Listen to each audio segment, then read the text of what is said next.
why would I be anything else when I could be me? No, but seriously, like, I could just do me, Like, I could just live my life as me. Just whole, complete, just myself. Unabridged.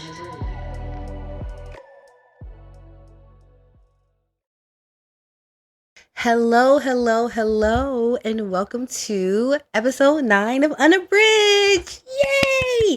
I'm really excited because we are literally one episode away of hitting double digits. I'm talking about 10 whole episodes. And like, I get so excited when I do anything around the show because this is literally a passion. This is literally my baby. I don't got no kids. So this show, this brand, this audience I'm trying to build is literally like my it's all me. So I appreciate the fact that I'm able to keep it going. I mean, clearly shout out to my awesome team and at I Love It Productions. Eric been holding me down. Like, shout out to him. But no, seriously, like, I just get so excited when I talk about it. But anyway, welcome to episode 9 of the show. We have a really great episode in store for you. I'm so excited for this guest. Of course, my network is tight. So this is another one of my really, really good Judies, but also somebody who is living completely unabridged, somebody who is doing amazing work for their community. So I'm so excited for you to hear their story. But of course, before we jump right into our unabridged journey, we have to get into everybody's favorite segment. Let's get into it. And we did not do Let's Get Into It for our first episode of the year. So I'm super excited for this one. And we also have a new fun format. So let's just jump right into Let's Get Into It. Let's get into it. Let's get into it. Let's get into it. Let's get into it. Let's get into it. Let's get into it. Let's get into it. Let's get into it. Let's get into it. Let's get into it. All right. Let's get into it. We have so much to get into, but first we have to shut the window because we are in North. All right, there we go. It was loud. All right, let's get into it. So the new format. All right, so I was exhausting myself. I was, and I'm not going to be exhausting myself on something that's mine. Who's policing? This is my brand, so we're changing it. Doing 6 stories an episode? Ridiculous. I'm not. So what we're doing is the big 3. These are the big 3 girlies that we're just going to talk about. We're going to get into and be able to just have a little bit longer conversations about each one of them. So of course, we're still going to do some local politics stuff. We have to. We're going to talk about either some Fed stuff or things that happen in the state or, just larger policy that's impacting the whole entire country or the larger audience. And then we'll do like a little entertainment one. I know, right? I didn't want to make, Unabridged just another podcast that's just adding to the noise. So it's not going to be the most, and I promise to make it substantive and to try to just always have a message behind some of my, pop culture stuff. Because I just don't want to just be another girl talking about Cat Williams. We all know what happened, but there's probably other things that are going on, and it's also contributing to our greater culture. So new format. Let's jump right into it. So the first story, it's exciting. The city council girls are back. They are back this Thursday, January 25th. We will have our first council session back. And what makes this one so special is a lot. Like, I had to go through the list of all the historical things that are happening just by this new council body convening. So if you do not know, we have just started our first term for our new slate of city council members. Now, as you know, city council members are the legislative body that manages the city of Philadelphia, right? They write the bills. But then also in the executive branch, which is the top level, our president, basically, we have somebody new there too. And this is the first time that this group of people who set the laws and, actually make change in our city are convening again. So this Tuesday, we have our first Mayor Parker is going to give her communication, meaning that she'll send a note to council. Mayor Parker is the first African-American woman and woman at all to be the mayor of Philadelphia. Shout out to her. Amazing. Prior, she was a councilwoman. I was about to call her Councilwoman Parker because I'm so used to calling her councilwoman, but now she's Mayor Parker. She's made national news. Everybody's so excited.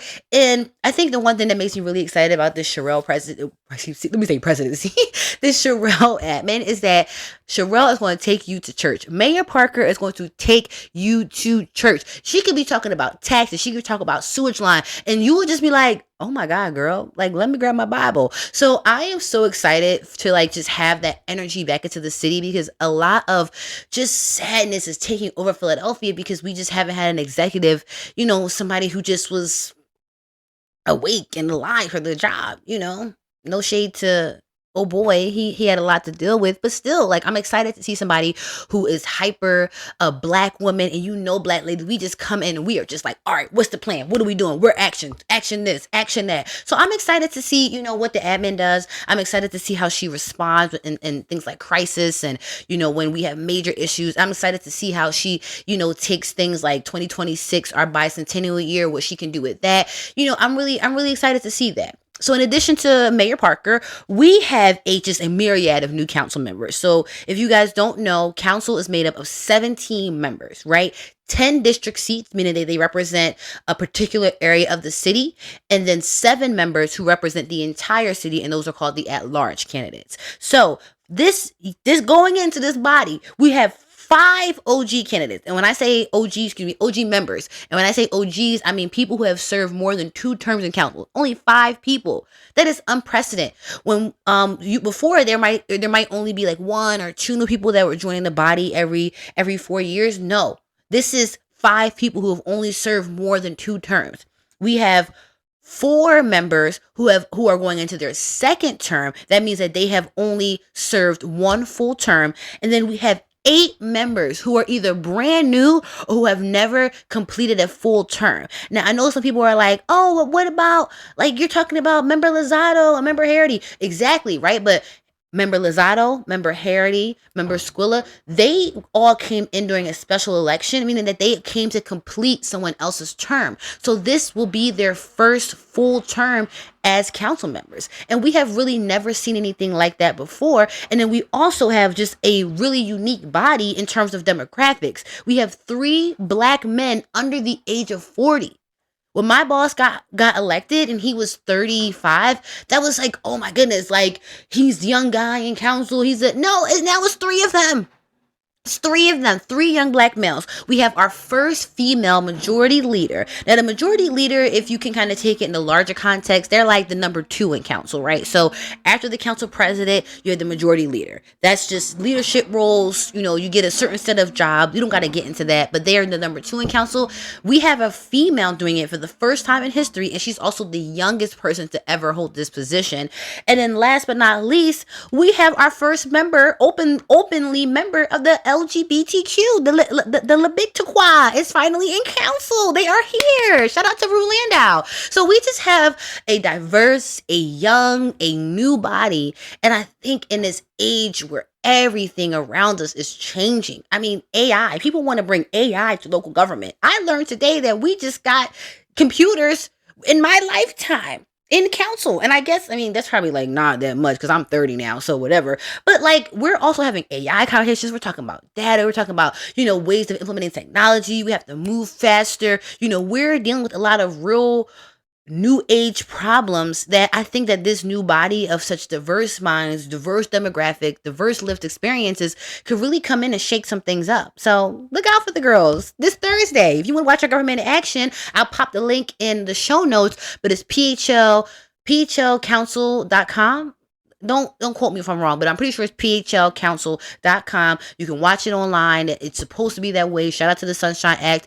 And we'll get to see what everybody's doing. And we'll talk about some of the stuff that comes out throughout the year. All right.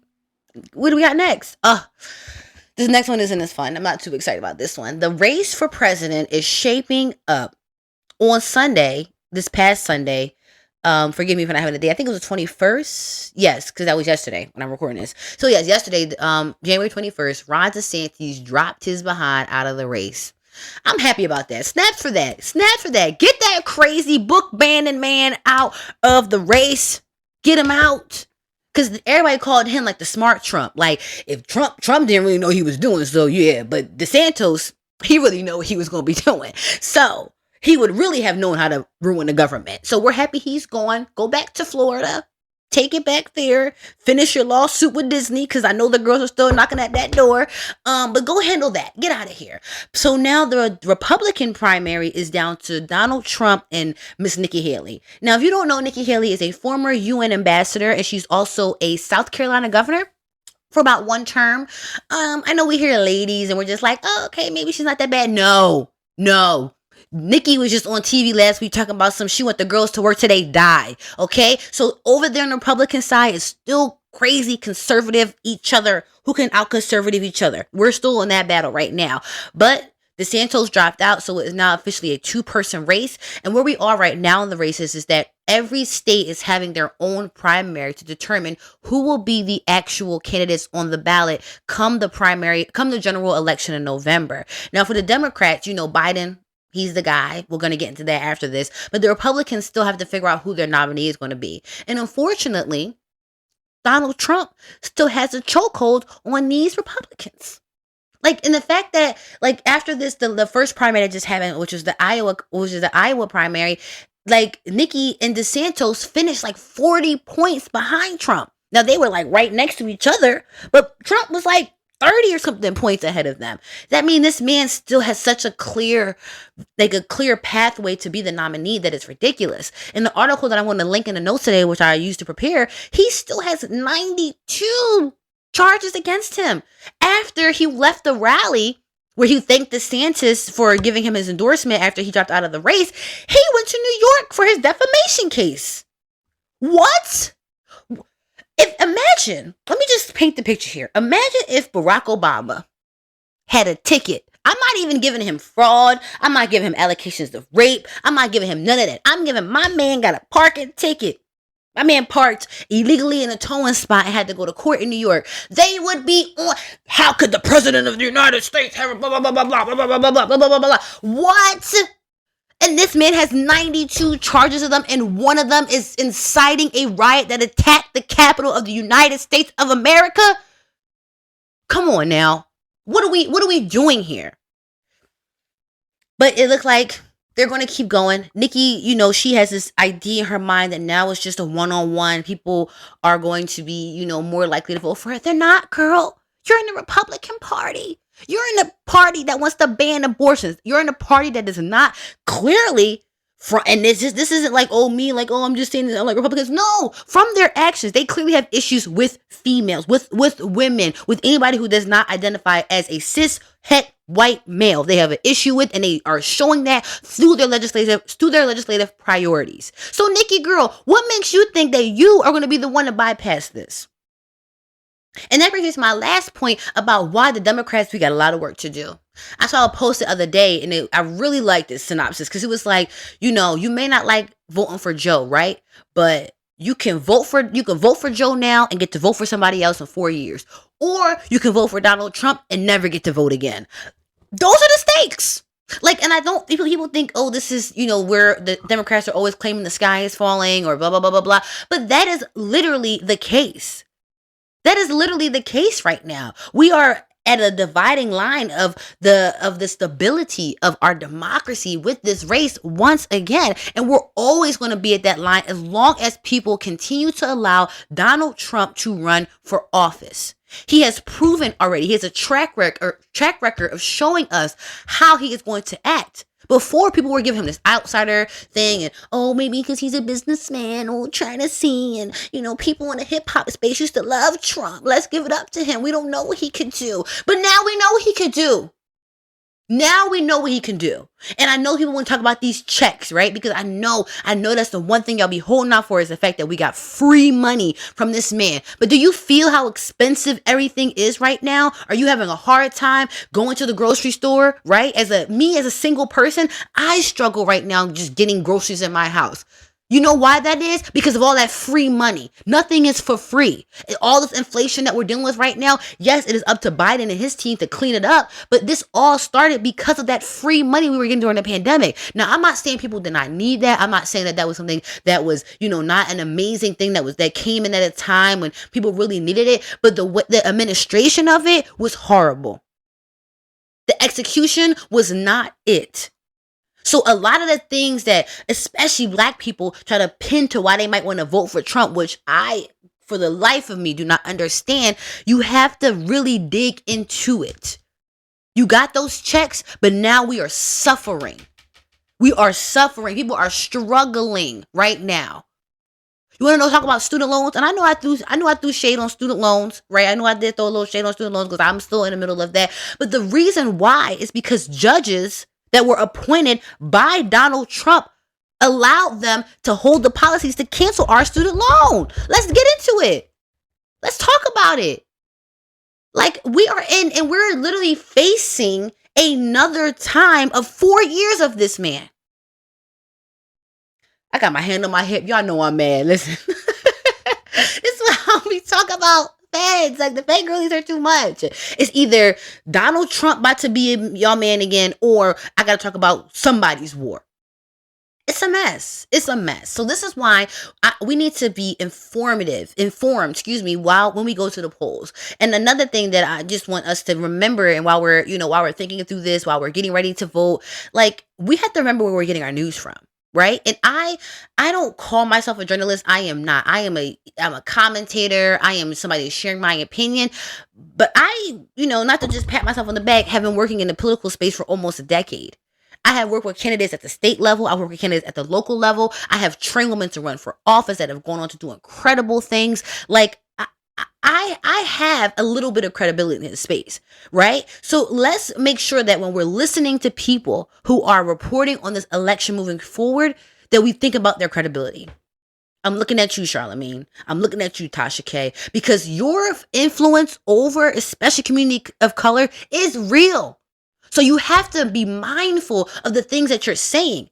And we're in this position again where people are like, Biden, nobody, or the couch, or whatever that foolishness is. Well, you know what the couch picks? The couch picks Trump, because you know who shows up to the polls is those Trump voters. That's who shows up to the polls. When you decide to tell people to sit out because they don't like the candidates fully, or they don't like somebody who, that's what happens. It gets decided for you. I digress. We have a lot to do. Pennsylvania primary is April 23rd. That is so soon. And PA is a swing state.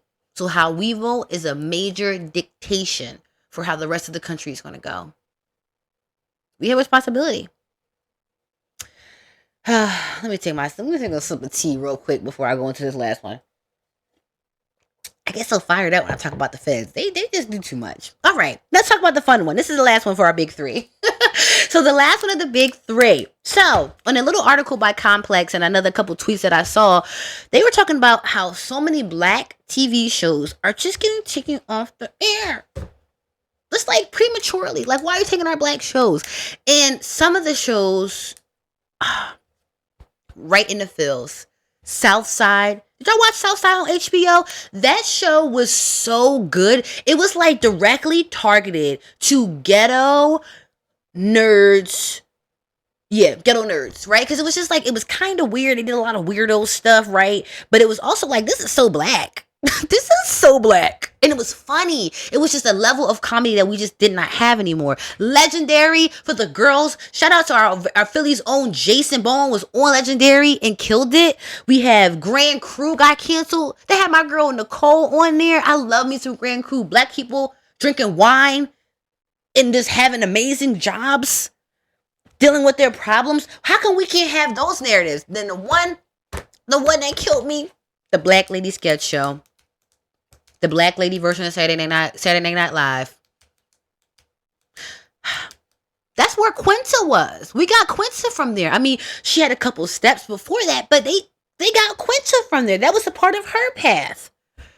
And the fact that like we have so many of these shows is saying that like how we truly value our black stories and what does that mean? And also, what are the expectations of our black stories? Now, one show, which is the one I probably want to do the most about, and I've been talking about this on my Instagram for a while, if you guys follow me, was Rap Shit. See, I'm trying not to curse, but that was the name of the show, okay? But Rap Shit got canceled. And with Rap Shit, I feel like I loved everything about rap shit. I did. I loved the characters. I loved the actors who played those characters. I love the fact that it was an Issa Rae joint. I love that Kid Fury was a writer on there and made his little acting debut on there. I love that it was based in Miami, and I even love that it was a story just about the black female rise or supremacy again in hip hop, because we are definitely going through that movement where we don't just have, maybe Lil' Kim and maybe Nicki Minaj. No, we have a plethora, and the girls are giving you a variety. We got our weirdo rock star girls, we got our real hood trap girls, we got the sex talk girls in the middle, we got some girls that really be spitting. Shout out to Rhapsody. Like, we have this plethora of female rappers now, so that story, seeing that story, and also the fact that it was being produced by the City Girls, shout out to the City Girls, My Black Oprah, it meant so much more. What lost me was the sequencing of events. What do you mean by that? They just did anything. Y'all wanted to just trauma. And that's the one thing I do not like. I don't like shows that just want to go after this shock and awe feature. Like, what can we do this episode to f them up? No. What can we do to further the storyline? What can we do to further develop these characters? It was one episode, and clearly it's not a spoiler alert, whatever, where this young man wanted to kill himself by setting himself on fire. And when they shot to cut to him, it's not like his arm is on fire and he's like, oh my God, my arm is on fire. No, his full body, toe to head, is in a blaze. It's in a blaze. And we don't realize it until his head to toe is in the blaze. I don't know about you, but if I would have burned this little piece of my finger here, you gonna hear me making noise. So the fact that it got up to your feet, to your ankle, to your knee, up your calf, to your hip, to your side, and then you start screaming when your whole body is engulfed? No. I won't believe that. And I feel like that visualization was a shock and awe moment. And I'm not saying like this young man or this character, and if you watch the show, you know exactly what I'm talking about. And I'm not saying that this character wanted to commit suicide was not out of left field. And I'm so sorry, unalive himself. If that wasn't random, right? Like, we got to see that build up of like him going through a lot of those issues, but it was the way in which they had to do it. And they just had so many moments like that throughout the show where it was like, why did you have to do that? It would have been good without that. So I just, I mourn that show. Because even though I didn't, I was not like understanding the plot and I was complaining every week about it, I still watched. And I still would have kept watching. And I'm pretty sure the other viewers would have kept watching too. So that's why, like, it makes me sad that all these shows that we love, that all these black created shows, black led shows, majority black cast shows, just get canceled without a single thought. But on a brighter note, Abbott is coming back in February, girls. Shout out to Abbott. Hey, excited to see Quinta again. All right, that was my feel good show. And they come back with an hour premiere, so get ready. But all right, y'all, that's been Let's Get Into It for this week's episode. Let's go to a quick little commercial break, and then we'll be back with our unabridged journey for this week. It's important to be our whole, unedited, unabridged selves whenever possible, being fully authentic with our audience. But what about those moments that we can't be? What if tomorrow you had to sit on a panel, give an interview, deliver a speech, or even go on TV? Would you know what to say and how to say it so that your message is best received? Reach out to Halom Strategies to help your dream become a reality. Halom Strategies is here for your media training or branding needs to help others see you the way that you want to be seen. Reach out to Halom Strategies, that's HALOM, online, on Instagram, or LinkedIn. Now, back to Unabridged. All right. And welcome to the next leg of the Unabridged journey. This is our first in-person interview for the year, and I am always excited, but I'm even more excited about this young man that's about to be on the show that you guys are going to get to learn so much about. I'm so excited for my guest today. This young man I've known for we're almost at a decade in this, which is kind of crazy to me.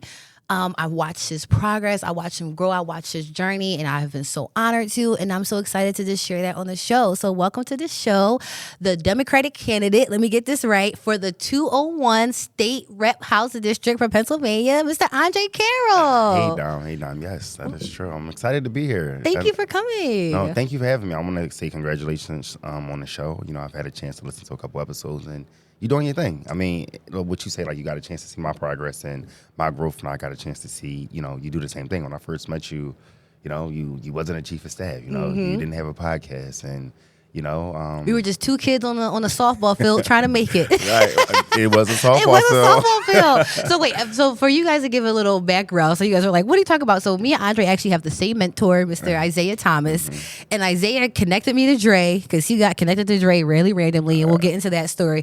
He's like, fill this kid out. Who is he? Right. And me and Dre connected, and I was like, no, Zeke, this kid is definitely the truth. And I'm saying kid, and Dre is older than me, but but no, he really was like, I was like, no, he's the truth. And ever since that, 10 years ago, almost 10 years ago now, you know, we've been in this together. We had a mini PAC together called Vote the I. Oh my God. Yes, we were, you know, me and Dre have been doing this since both of us were just two little political sprouts trying to make it in the game. So to see where we are now is amazing. So we want to get into it. So, like, just tell the people who you are, a little bit about your story, so we can get into it. Yeah, you know, I'm a kid from Philadelphia, right? You know, I'm born and raised in Philadelphia. I'm the product of a mother who's battled with substance abuse since she was 14 years old prior to my conception, and a father who's been incarcerated 95% of my life. I was raised by a single parent grandmother. And, you know, I graduated from Germantown High School, which is one of the high schools in Philadelphia that was closed during another administration. You know, first person in my family to not only just graduate high school, but put myself through and graduate college.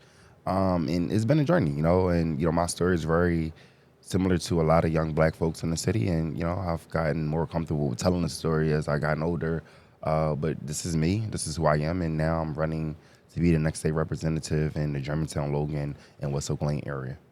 So I think one thing you always share about your journey is that people with your background usually don't run for office, right? And I've seen that. We both seen that across the board, that usually, you know, you have somebody in your family's in politics, or your auntie was a committee person, or you've been voting at these polls for your whole life. But for people like me and you know, I'm a first gen. I helped my mom get her citizenship, right? And, you know, similar to you, my family's experienced incarceration throughout our whole lives. So how do you, as this young kid who doesn't have this exposure to politics, see politics as a way? Like, what is that thing that sparks that for you? I think that's a really good question. The thing for me has always been about black liberation, right? As a black person in this country, understanding, one, how we got here and what has been done to us since we've been here. And, you know, I've viewed government as a tool to liberate folks, right? I pay attention to history and, like, what happened during the Civil Rights Movement, what happened during the women's suffrage movement. You know, how has this country made progress for the most vulnerable folks, right? And the thing that I kept coming back to is that government controls so much of our lives, regardless if we wanted to or not, right? And, you know, unfortunately, there's a lot of folks that look like me, especially those with my similar story, that's decided to disengage from government. And I view my life as an opportunity to help folks re-engage and understand why this is deeply important. I love that, because I feel like that's so tied to the reason why I wanted to have the show too. It's just like, we need to, like, really dive into how much these laws, these policies, these people that we vote for every year, twice a year, how much they really affect our lives. And a lot of things that people are angry about is because they don't vote, or because they're not really engaged in the process. And I talk about it all the time. The process is very, like, disenchanting. You know, it's not fun to be a part of it. But at the end of the day, this is our lives, right? And this is our right. And this is what we have to do to actually see the progress that we want to make, because it's crazy out here. So, like, where did you get the courage, though? Like, and then, like, talk a little bit about even how you met Zeke, like, because I think that is that story alone. I'm gonna walk. Let's walk together, right? On this, right? So, the first thing I'll start with what you just said, right? I think a lot of the reasons why people don't engage with government because they don't see themselves, right? I think also the other part of this is that people don't understand the process, right? Think about, like, the fact that, you know, how we've grown into this, and there's things that we still learn every single day. You know, I don't, even as a candidate and as a future legislator, God willing, I'm not saying that I got all the answers. I'm not saying that I know everything, right? There's a part of this job, if the people of Germantown, Logan, and West Oakland elect me, I still got to get to Harrisburg and learn the job, right? Because I've never done the job before. Like, I know it in theory. I know it from being a staffer. I've worked for the state. I've worked for the city, right? I've worked for legislative offices, but I've never done a job myself. And, this is my second time running for office. And what I learned in the first run was that it's much different when you're the candidate. Yep. And I've worked on many campaigns, right? Like, we've worked together on Councilman Isaiah Thomas's campaign, and I've worked on his 19 and his reelect, and that was even different. Yep. Working for a candidate and then working for An incumbent? An incumbent is completely two different. I pick incumbent all day, every day. There's definitely power in an incumbency, but how I got into this, right? I mean, I think what I know for a fact is that my grandmother planted a seed at a very early age. We talked a lot about elections and governments, and when the commercials came on, my grandmother never strayed away from talking to me about what the issues were, right? I remember as a kid driving to school, and there was a daily protest every single morning that made our commute a little longer because they were trying to close this street and give permission to the LaSalle University, which is the college I live next to, try to give them permission to shut down one way to the street. There was 20th Street was a two-way. They were trying to give them permission to make one of the sides of 20th Street a one-way, and put a pavement there. And the citizens of that community just was not having it. And they was pushing back, and we would honk the horn, and it was very similar to what I'd seen in documentaries on TV of like how our ancestors and our leaders was like, we're not going for this, and they were rebelling, and they were like, standing up for themselves. And that I don't forget those kind of moments. And I think that one of the things I've heard Councilman Thomas say is that, like, oftentimes we don't get a chance to pick our leaders, but we get to choose our mentors. And I remember I was going through a workforce development program by the name of Europe, and they engage with untapped talent between the ages of 18 and 24. And I remember when I signed up for this program, I literally signed up for the program because they said that they would pay for the first year of college. My grandmother had passed away my senior year of high school, and I was on my own. And at this point, I was 23, 24 years old, and I'm like, I just literally want to fulfill the promise I gave my grandmother. I want to go back to college. And I signed up for this program because they said that they would help me pay for it. I knew that I couldn't afford it. I was a server at the time. I was bussing tables, and it just wasn't a lot of money. And so, the opportunity was limited for me. I said, okay, I see this program. They're going to pay for it. I'm going to show up. And that's what I did. But what I realized is that this program, with all great intentions, they get untapped talent from underserved and under-resourced communities, and they connect them to Fortune 500, corporate America, right? And I got a chance to intern at JP Morgan, which people would dream and die to have opportunity to intern there. But what I quickly realized is that corporate America wasn't for me, and that I did not want to be in the IT space, and I didn't want to be in the business space, right? And I literally remember when now Councilman Thomas was running in 2015, I watched this dark-skinned guy who reminded me of myself run for office, and while he lost that race, I saw myself in him. And I said, these are the things that me and my grandmother talked about. When we look at the TV, how I remember when I was a kid, I opened up a history book, and I looked in the back where they show all the presidents. And I remember Obama didn't get elected until my senior year of high school. So he didn't make it on the textbook until we was in the end of our college years. Exactly, right? So when I looked in this textbook, I didn't see Obama, right? And if you didn't see Obama, that means I didn't see myself, right? And, what I got to see when I saw Isaiah, I was like, he's from my side of town. He looks like me. He sounds like me. He talks just like how I talk. And I'm like, I just want to get a chance to know him. And I remember being in the office, and I just mentioned his name, and someone was like, oh, I know him. I'm like, you know him? They was like, yeah. It was like, well, I'll connect y'all. And, I went to this event. They said that Isaiah always comes to this event. I got to the event that day. Just my luck, Isaiah doesn't show up, right? So somebody gives me Isaiah's email, and, I'm like, I'll email him. And they were like, we'll just connect you via email. I said, well, perfect. Let's do that. So they connect us via email, and, this is no bearing on Isaiah's mentorship, but it took Isaiah a while to get back to me. He don't answer emails. He'll say that out loud. I don't answer check emails. I know. So it took him 3 weeks to respond back to me, right? And then I remember I just felt like I was stalking this man. I just kept on like waiting. I remember I used to check my email often. It's kind of like, when you're applying for a new job and you're waiting for the job to send you the information for the interview, or just hoping that they give you the interview. Yep. And I just was waiting for him to email me back, right? And eventually we got to that point. He gave me his telephone number. We met on Sitton Avenue up in Mount Airy. And we talked for 2 hours. But mention where y'all was at though. It was outside of a bar. Isaiah was there with his homies, with his friends, and he just was like, "Hey, I'm gonna be at this bar tonight. If you want to stop by, let's chat." And he came outside, because I'm not really a drinker. I'm not really a partier. But he came outside and we sat on the sidewalk and talked for 2 hours. Kid you not, he left his friends for 2 hours, and that 2-hour conversation has got us to where we are now, where I've had some amazing opportunities, to work on a winning campaign. And, it's not just like it's the opportunities that he's given me, but it's also the opportunities I've been presented because I've been in these spaces to be able to be on these campaigns and then be in other rooms. I've had opportunity to do some really amazing stuff, Dom.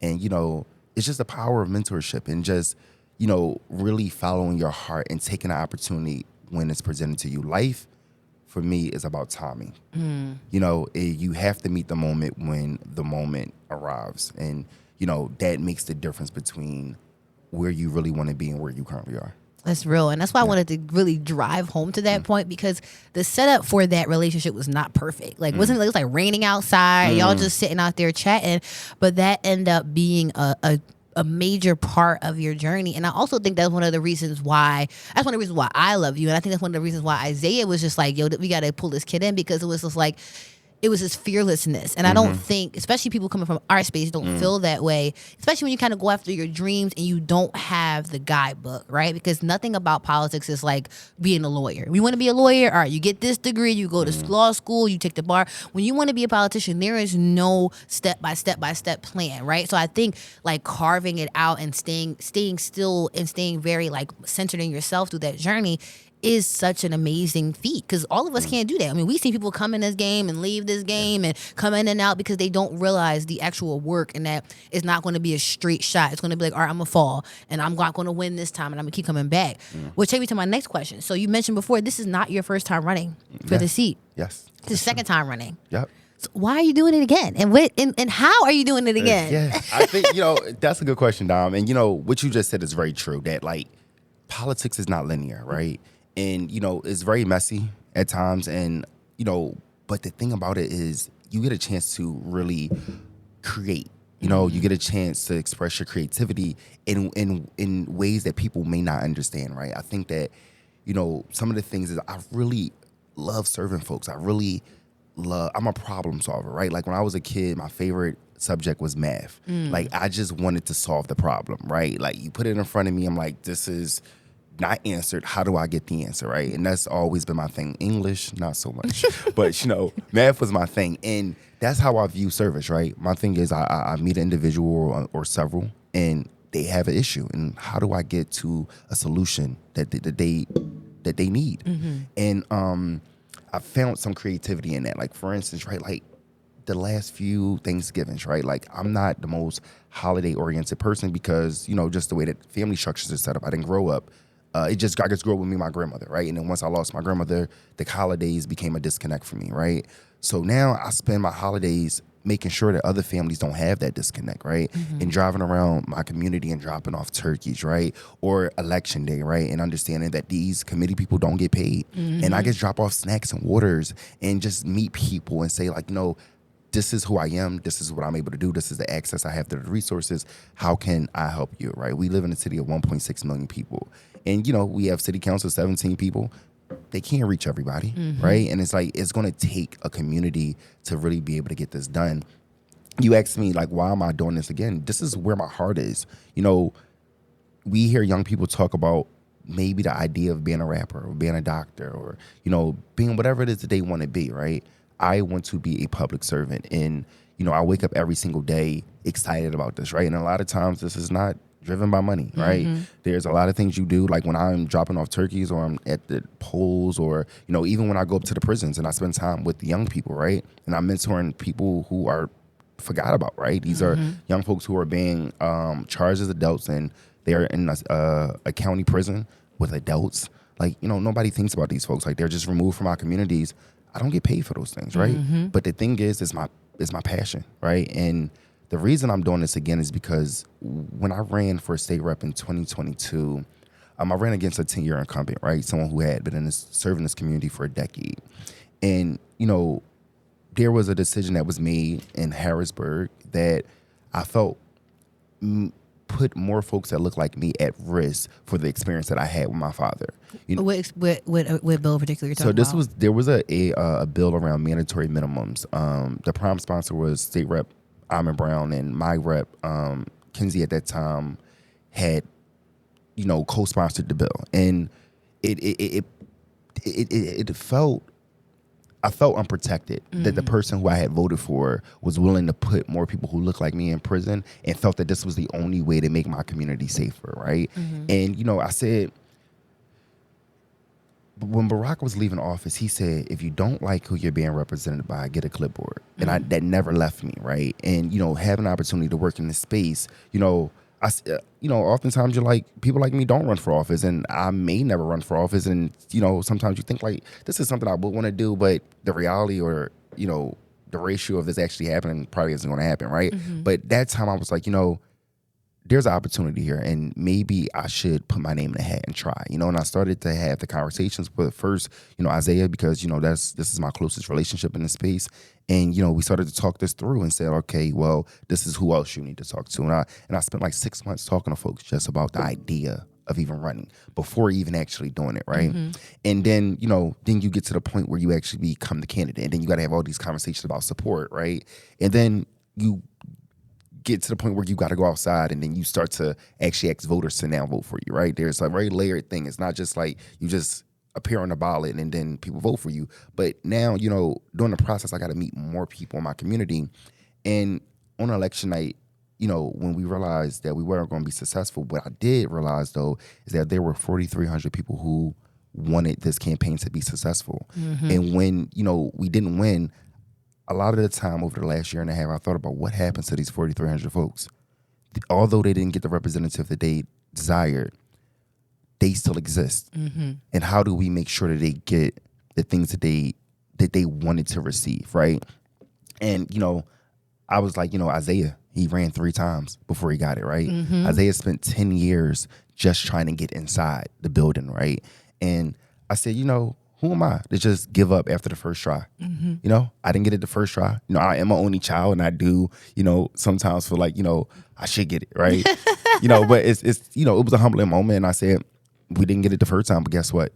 We're going to get it the second. We're going to get it whatever time it takes, right? And we're going to try it again. And this time around, it's been so different. And I'm super excited for this campaign. And, it was a part of the story, right? I get to now tell the story of how I fell, but I got back up again. Right. So what is the most difficult part about this process of being a candidate right now? Being a candidate puts you in a very vulnerable space. I am more vulnerable now than I've ever been in my life. Right? They all up in your business now. Yeah, right. And being a black man is tough because a lot of things fall on our shoulders, right? Like we're responsible for our family, our friends. We're responsible for our partners, and right now, I need somebody to be responsible for me, right? I need somebody, when I come home at night, it's like, it's a lot of things I carry, right? And it's like, I don't know what I'm going to wake up to. I don't know what I'm going to sleep to. It's literally me taking it day by day, and and me literally figuring it out as it arrives to me, right? And it's challenging because you come into this with a lot of fire and a lot of purpose, right? And then as you learn, there's people that look like you, there's people that come from where you come from, and they still don't get it of why this is necessary. You understand? And then there's people who are like twice or sometimes 3 times your age that says like, we should believe in young folks. We should, help them become the leaders that we want them to be, right? And then there's also the same ones that talk out the other side of their mouth that say, young people just don't want to do anything. They don't want to work. They don't want to, they don't want to do, they ain't like us, right? This generation ain't nothing like how the generation was when we grew up, right? And then my question becomes like, well, have you given us the opportunity? And when given the opportunity, do you support us in the journey to becoming the leaders that you want us to be, right? And, I'm dealing with that, right? And, these same folks who believe that young folks should lead, they say things like, wait your turn. get in line, right? That part, especially in Philly politics. It's like, people don't want to step up. We need to get more young people involved. Well, maybe if you let more young people run for office instead of making us work for a bunch of pop-pops, then maybe more of us would want to get more involved. So that's so real. Sorry. Yeah, no, you, I mean, I'm preaching to the choir with you, and and that's what I'm going through now. But the thing is, this is not just about me. This is bigger than me, right? There's people who look like me, people who share identities that I share, and it's about them. It's about when it's their turn. It's about, Isaiah understood what it meant to run 3 times and what it meant to be locked out of this process. So, Isaiah crawled so I can walk, right? He's made things easier for me, right? He's giving me an opportunity to learn from his shortcomings, right? And my obligation to the next young person is to do the same thing. I need to find me a little Andre and say, hey, this is what I've learned, and I would like to make these things easier for you. I love that. I think the idea of us bringing people along with us who are younger is just not something that everybody sees as being important. Like for us, that is just ingrained into our model. They're like, oh, y'all always got kids here, y'all always got high school students running around City Hall, and because that's how you build your pipeline. That's how we get people more involved in the process. That's how we remove this shadow of what politics is by bringing as many young people into the process as we possibly can. It's gonna be a little messy, and we know dealing with young people in that space like that. You got come on, no, I promise, it's good, but it's so worth it. And I think that's probably one of the things that I've learned from Isaiah, and that's one of the reasons why I'm here today, because he trusted me as this young girl who was only 23, 24 at the time, to take his last chance to run for office and let me lead that, right? And now I'm sitting where I am, and I'm able to do that for other young ladies as well. But it just takes a level of trust and patience that some people don't be having. They do not have. They be like, all right, let me just get somebody else in here because this is too much. Yeah, but you got to remember how you felt when it was your turn, right? Exactly. And that's the thing that I never forget, right? I literally was just, talking to Isaiah's sister about how I felt when I just got a chance to have that conversation with him outside that bar. I just literally just wanted I could have never told you, Dom, when me and Isaiah was talking outside that bar, that this would have led to this. I didn't know that. That possibility never crossed my mind. But what I knew was that I didn't have nobody in my life at that moment that was doing the thing that I wanted to do. And I knew that I needed to find somebody that was doing the thing that I wanted to do so that I can do the thing that I wanted to do. And that was my only mission. That's like the step 2 when they tell you on the progression map. If you're not in the space where go find them people. Right, exactly. And that is you're an amazing example of going out and finding and moving, recreating those spaces around you, because sometimes people don't do that. They get stuck in their spaces when nobody's here, so I'm just going to, no, it's I need to be proactive and go after these things because this is the life that I want to lead. And I think every time I just always remember I want to be a congressman. And I was just you and Steve were always so weird to me, because the first time I met Steve was one of me and Andre's close friends. I met him in high school, and first thing he told me, he wanted to be the mayor. I'm like, who says that? I'm gonna be the mayor one day. And the same thing with you. We were in our early 20s, and we're oh, I want to be a congressman. And I'm like, who says that, right? But then who says they want to be a political staffer, right? But that was just we found our people, and I think that's kind of why we were able to continue to move the way we were, because it was there's some other crazy ass 20-year-olds who want to do this too. Right. But it's crazy. You just saying that, right, took me back to the MLK competition or oratorical contest, right? And this is something that Thomas and Woods, which is our foundation, foundation does every single MLK day. And it was a young girl, Antoinette, right?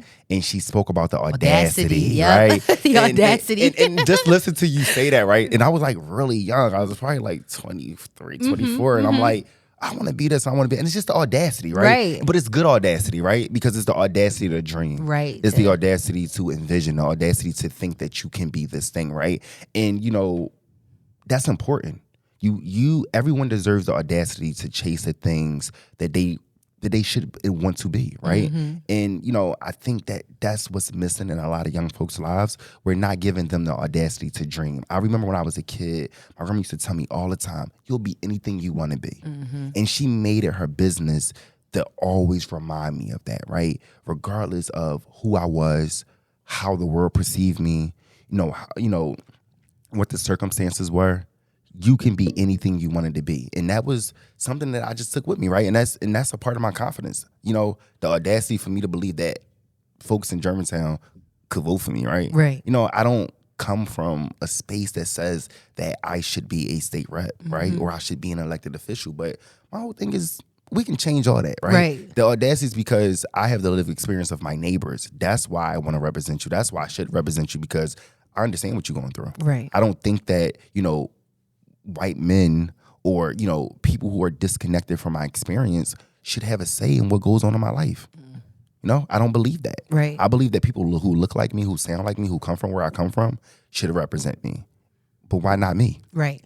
The audacity. The audacity of that. The audacity to hope. That's Right. Obama. Yes. No, I love that. So like, as a young leader, what are you excited about? And it doesn't have to be policy or anything like that. And I want to, that question comes from, I feel like nothing is exciting right now. Yeah. Everything is so, girl, the world ending, and we stuck with these old men at the top, and no one's listening to us, and Gen Z is aging like milk. Apparently, I've been hearing that all over TikTok because they're so stressed out. But like, I think that's only the perception right now, because that's all we're being fed, and that's Exactly. not only the reality. So I want to just hear from you. Like, what are you excited about? What's making you that happy? keeps me on. Yeah, I think, for me is like what we previously talked about, like the creativity and the opportunity to create. And, I'm really excited to see how young people have redefined life. I remember being a kid and just thinking to yourself, like, why is things this way? Like, why can't it be different, right? And then I get to see this generation that's behind me redefine everything. They redefining their self, they redefining their circumstances, their identities, they're redefining the things that happen around them, they're redefining their workspaces, they're redefining. The work one is getting me. Gen Z girls is pushing y'all to the limit, and I'm behind them like, forget your offices. Like, Exactly, right? Brick and mortar is no more, right? Like they're like, we I'm can from do virtual home, work. right? Yeah. And but the thing is, when I was a kid, I used to, well, not a kid, but younger person, right? Like, for instance, we talked about like, I was in a call center when I met Isaiah, right? And I'm like, I could do this from home. I don't need to show up here every single day to talk to people about their medical billing, right? I don't need to do this, right? Right. I literally, you just want to see me. This must be what this is, right? And this generation behind me is like, you won't see me. And if you must see me, I'm leaving. Right, exactly. I'll find another opportunity, Exactly. right? And I think that in any movement in this country and in this world, you gotta push the boundaries. You gotta want a little bit more, right? And I'm inspired by that, right? I am inspired by young folks who say, this doesn't seem right. Like this is not the way I want it to be. And this is not the way that it's going to be, because I'm going to make it really difficult for you if you think that you're going to continue to make it this way for me. And that keeps me going, right? You know what I'm saying? Like it makes me feel like I'm not in this by myself, right? And they younger than me, they got a little more energy than me.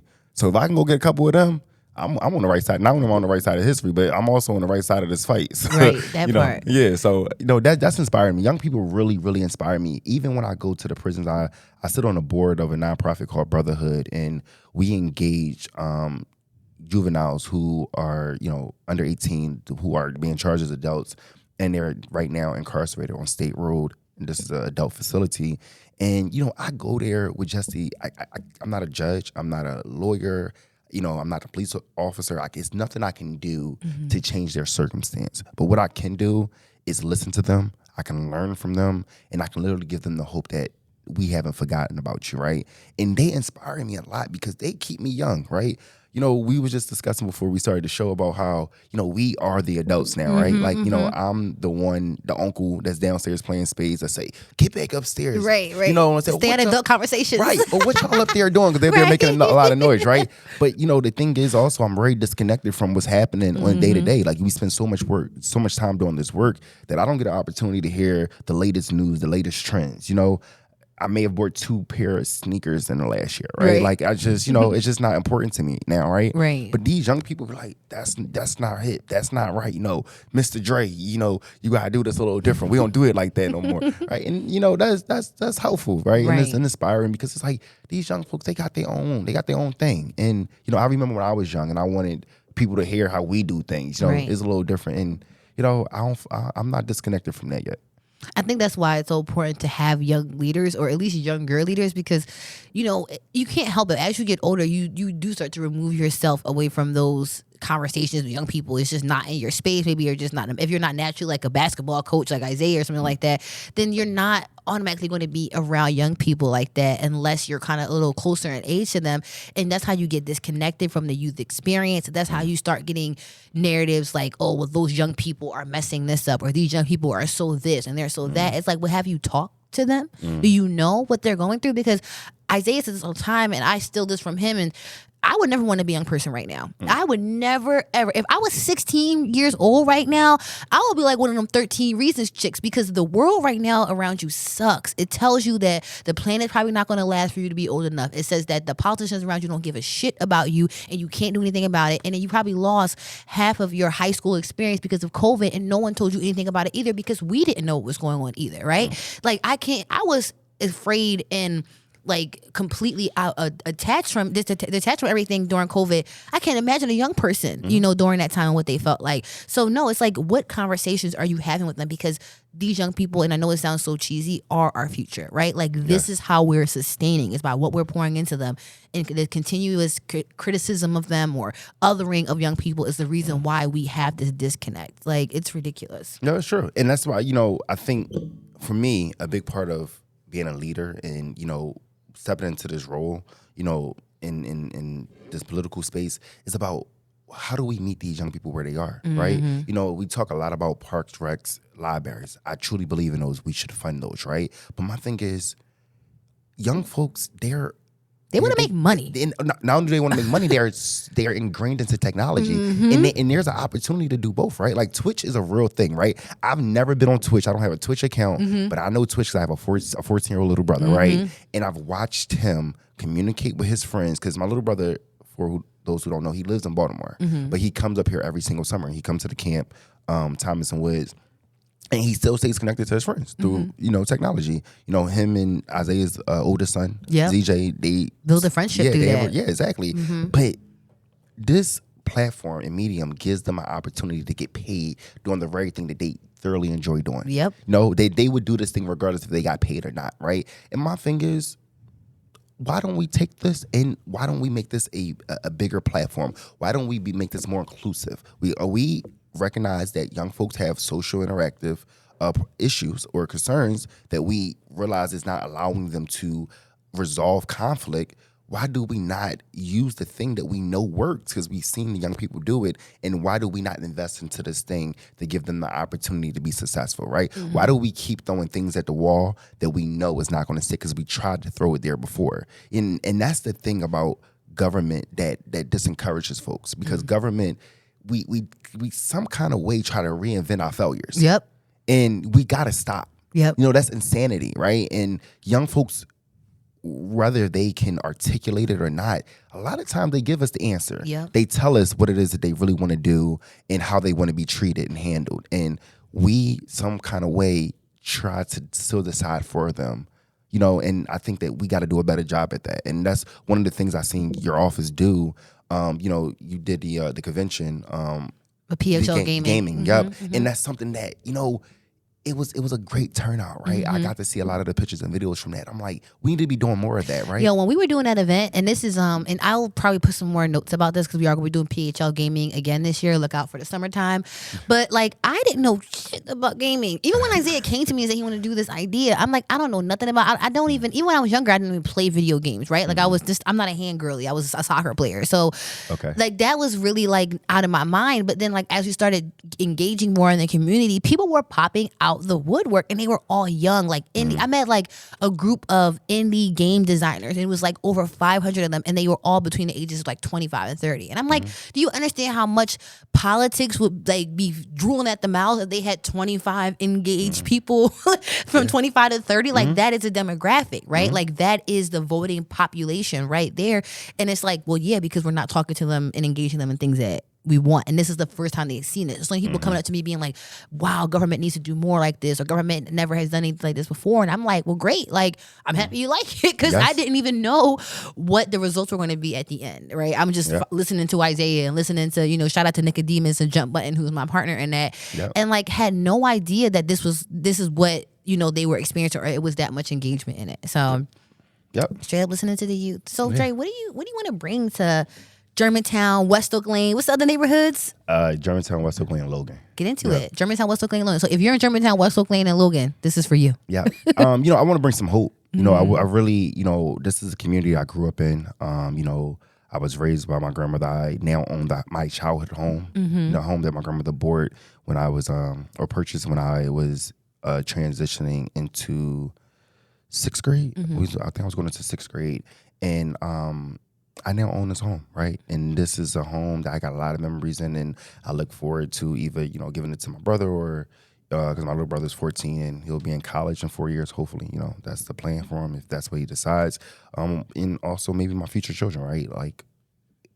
But I want to make Germantown the place that I grew up in.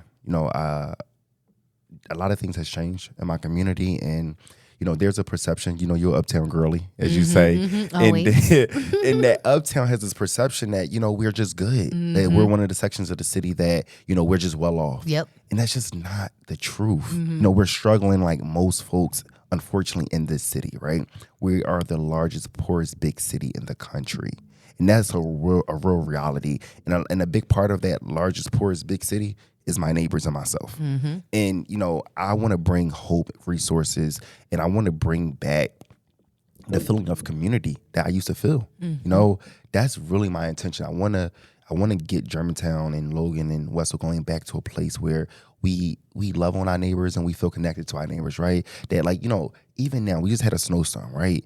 And, my block has done a good job of this, but I've drove down some blocks where one person, because in Philadelphia, for anybody who's watching that don't know, but we live in row homes, which means that we share the same set of steps. And my porch is literally next door to the porch of my neighbors. And I'll drive down a block and I'll see one neighbor steps shovel. Little patch, and then they got the little lady right after him is just completely walled up. You couldn't have kept going? You could have. You literally just could not. You literally was already on the step because y'all shared the same steps. You just couldn't shovel your neighbor's, steps. Right. Which is part of your step, right? And it's just we got to get back to that. And it's the little things, right? Because the one would think oh, that's not a big deal. But it is a big deal, right? Because what if your neighbor literally don't have what it takes to get this done, right? Maybe they work overnight, or maybe they don't have a young person in their house to actually get this done, right? And it's we got to start looking out for each other again. And we've gotten away from that. And I don't think it's lost. I think that it's going to take some intention. You got to be intentional about, bringing this feel back, right? It's for instance, you lead an office and it's you got to be intentional about the culture that you have exist in your office. And if you're not intentional about it, then that's how things get lost and just go astray. And, in this opportunity to be the next state rep, I would have opportunity to represent 66,000 people. And I take that very seriously, right? The reason I'm running for state rep and I'm not running for, Congress, or I'm not running for city council. And the city council, right? Because I believe that state rep is an intimate relationship with its community, right? And that's what I want to have. I want to have accessibility. I want to have the opportunity for folks to know who I am, to know where to find me, and I want to have the opportunity to give them what they rightfully deserve. I love that, and I think that people don't really see the importance of that hope, but I feel like a lot of the reason why Philly is the state that we are in because we don't have hope, and that tone has not been set for us for a very long time by our leaders. And we've been in a space where we're just nobody cares about us, so why do I care about you? So why do I care about these streets? Why do I care about my house? Why do I care about your life?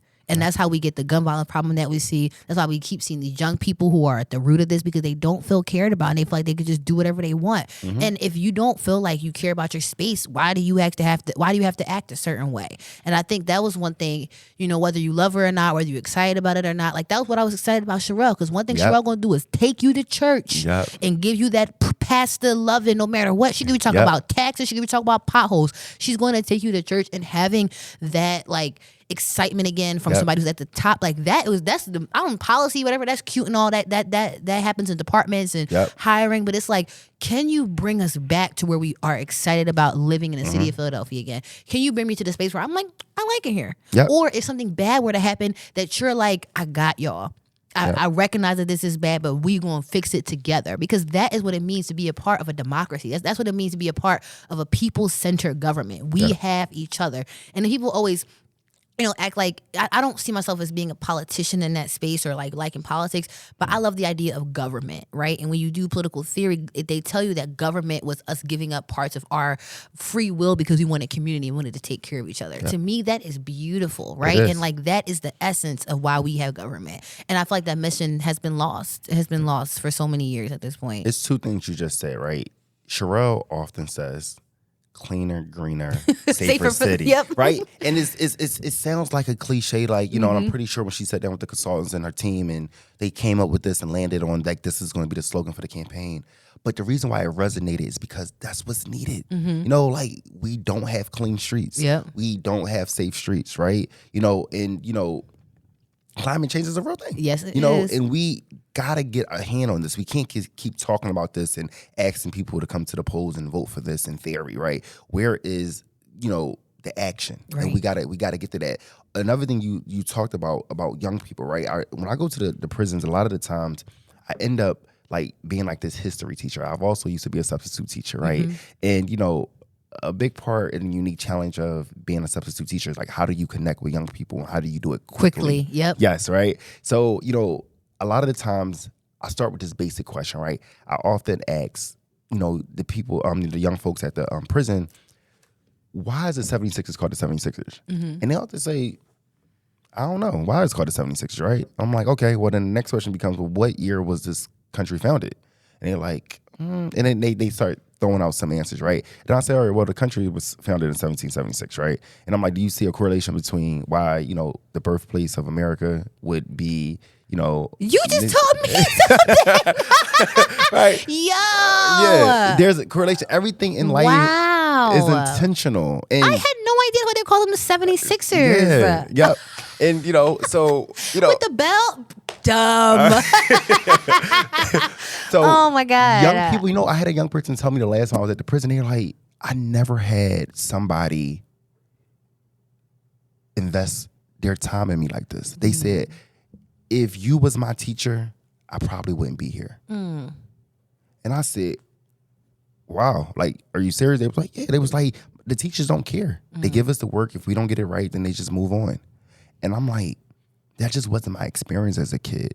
And I'm learning that, that was a privilege for me to have a grandmother who, worked a 8-hour job 6 days a week and still came home and found time to help me with my homework.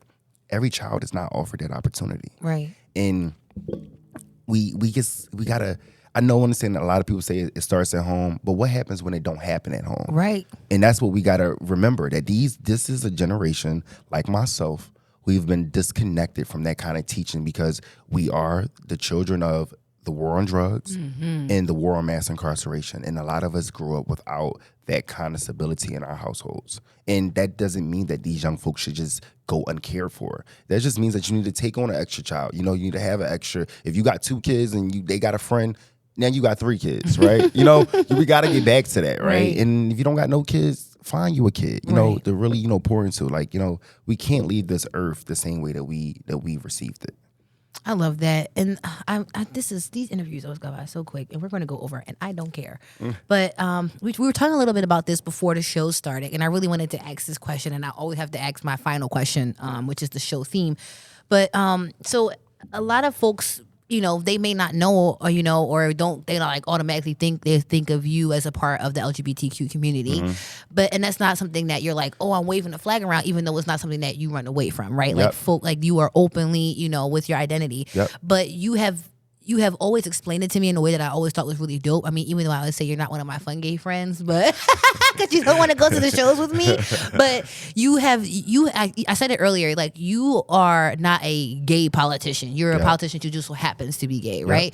So like, what advice do you have for young people or for anybody who, maybe they have another part of their identity that they want to, invest in or make change in, and not necessarily, but also respect fully who they are? Because I think that you do both, right? It's like, I represent, youth and young people. I represent the elderly because these are my communities, but this is who I am, right? And me as I am is still going and supporting these communities because I also come from these spaces. So number one, how do you keep that distinction? And 2, like, what advice do you have for somebody else who wants to do the same? Thank you for that, Dom. I mean, that's definitely loaded question, right? And it gives me a lot to think about. And I think often is like, it's not intentional, right? I think that how I show up and who I am is just, who I naturally just am. I think about, like we just mentioned, Mayor Sherelle Parker. She's not a girly mayor or a woman mayor, like we call her Madam Mayor, but she's Madam Mayor, but she's a mayor, just happens to be woman, right? My thing is, service is about others, and I wake up every single day with the intent to solve problems for other people and pour into other people's lives, right? It's not about me. This is just who I am, right? I think that during this campaign, I get an opportunity to tell the story of self. And, and the reason I tell the story of self is because I want folks to see their self in this position, in this campaign, and hopefully in their next elected state rep. But there's some sacrifices that I definitely do make, right? Being a black gay man, there's a lot of things that people don't realize that you go to, because sometimes there's an oppressor that doesn't look like me, and then there's also an oppressor that looks just like me, yep. right? And because I am gay, that also sometimes takes away from the support of a person that would have just supported me because I was straight. That happens, right? There's also if I was to come into a workplace and I put a picture on my desk of me and my husband, is not going to be received the same way as the gentleman next to me who put a picture of him, his wife, and his kids, right? That's unfortunately the truth, right? And I'm not running away from this, because this is who I am. And there's a young person who's half my age right now, or maybe 1/4 of my age, who's looking at this and says, like, I can do this because he did it, right? I grew up looking at someone else and saying, because they did it, I can too, right? And